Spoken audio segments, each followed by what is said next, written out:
Kumusta po kayo? Bago po ang lahat, first things first.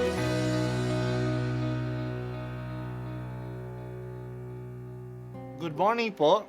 Sinisimulan po natin ngayon ang first things first. At dito po, tinatalakay natin sa unang bahagi ng umaga natin ay ang first readings na binabasa po sa banal na misa. Ito pong tinatalakay natin kasi madalas po kasi marami na tayong alam tungkol sa gospel readings. Pero konti po ang nagsasalita sa first readings. Pero ang first readings, bahagi din po yan ng Biblia, ng banal na kasulatan.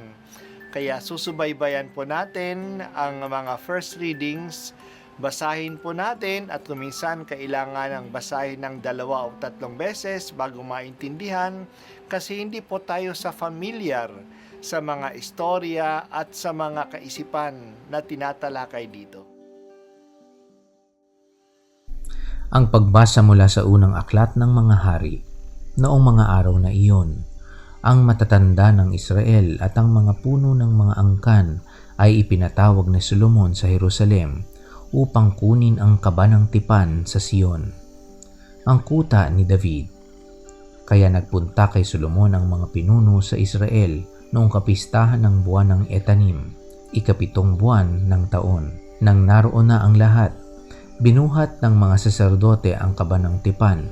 Tinulungan sila ng mga Levita sa pagdadala ng tolda at mga kagamitang naroroon. Hindi mabibilang ang mga baka at tupang inihandog ni Solomon at ng buong Israel sa harap ng kaba ng tipan. Pagkatapos, ipinasok ng mga saserdote ang kaba ng tipan sa dakong kabanal-banalan at inilagay sa ilalim ng mga pakpak ng mga kerubin. Nakabuka ang pakpak ng mga kerubin kaya't nalulukuban ng mga iyon ang kaba ng tipan at ang mga pasana nito. Walang ibang laman ang kaban, kundi ang tablang bato na kinasusulatan ng tipan ng Panginoon sa bayang Israel. Ang mga tablang ito ay inilagay roon ni Moises nang sila'y nasa Horeb matapos silang ilabas sa lupain ng Ehipto. Pagkalabas ng mga saserdote, ang templo'y napuno ng ulap. Ano pat hindi sila makapagpatuloy ng gawain sa loob, ang templo'y napuno ng kagilagilalas na kaningningan ng Panginoon. Kaya nga't sinabi ni Solomon, "O Panginoon, kayo ang naglalagay ng araw sa langit, ngunit minabuti ninyong manirahan sa makapal na ulap. Ipagtatayo ko kayo ng isang magarang templo, isang bahay na titirhan ninyo habang panahon." Ang salita ng Diyos. Salamat sa Diyos. Si Solomon ay kilala bilang isang tao na puno ng karunungan. Kilala din siya na magaling na negosyante.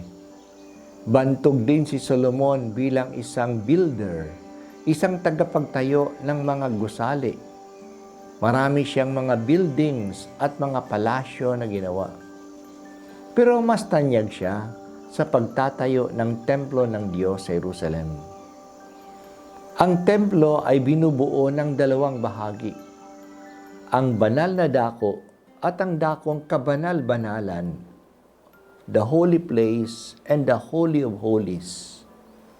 Sa banal na dako, ang pari lang ang nakakapasok minsan sa bawat araw para mag-alay ng insenso. Sa dakong kabanal-banalan, ang punong saserdote o punong pari lang ang makakapasok at minsan lang sa buong taon.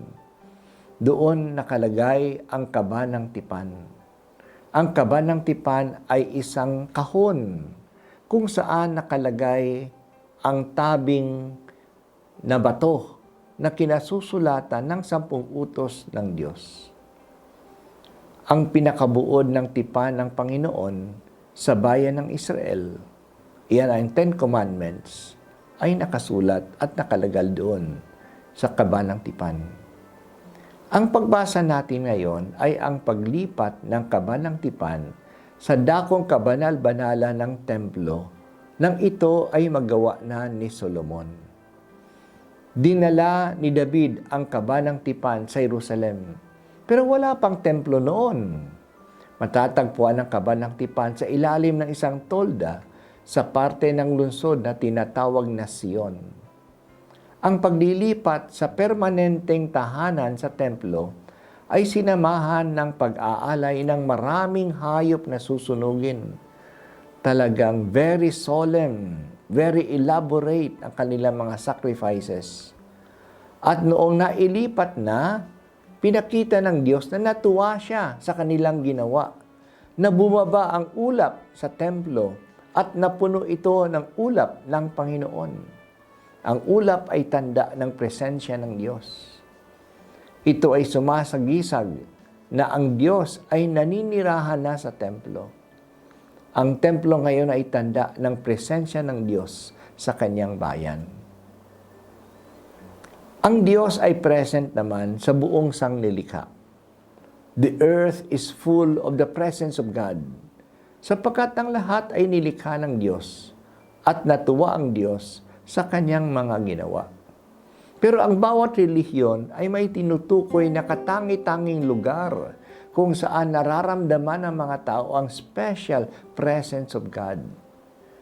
Kaya may mga banal na bundok, banal na punong kahoy, banal na ilog, o banal na bukal ng tubig na tinutukoy ng maraming mga tao ng iba't ibang mga relihiyon.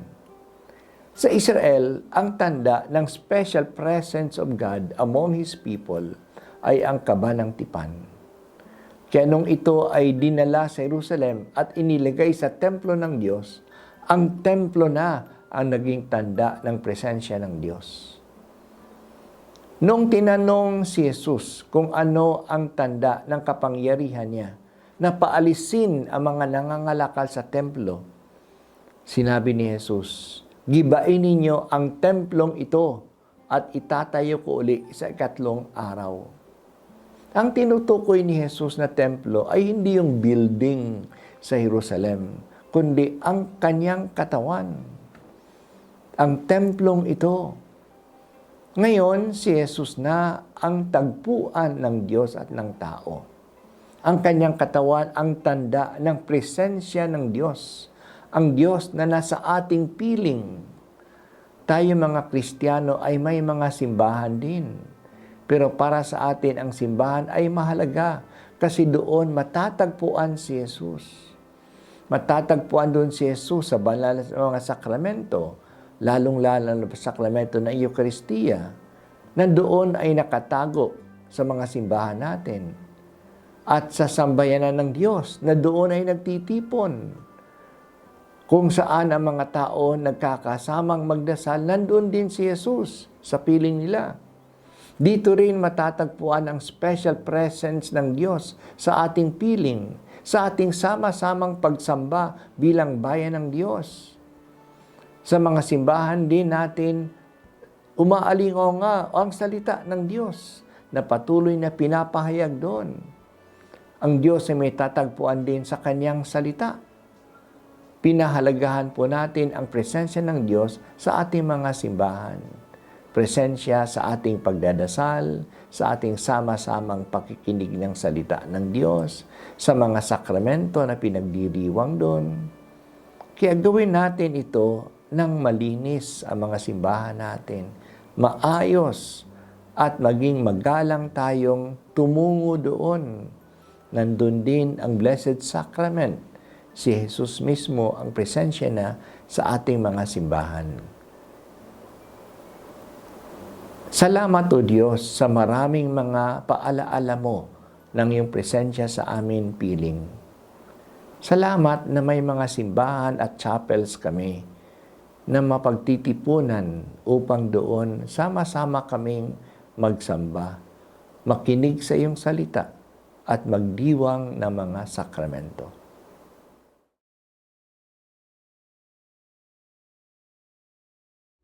At ako po ay si Bishop Broderick Pabilio dito sa First Things First.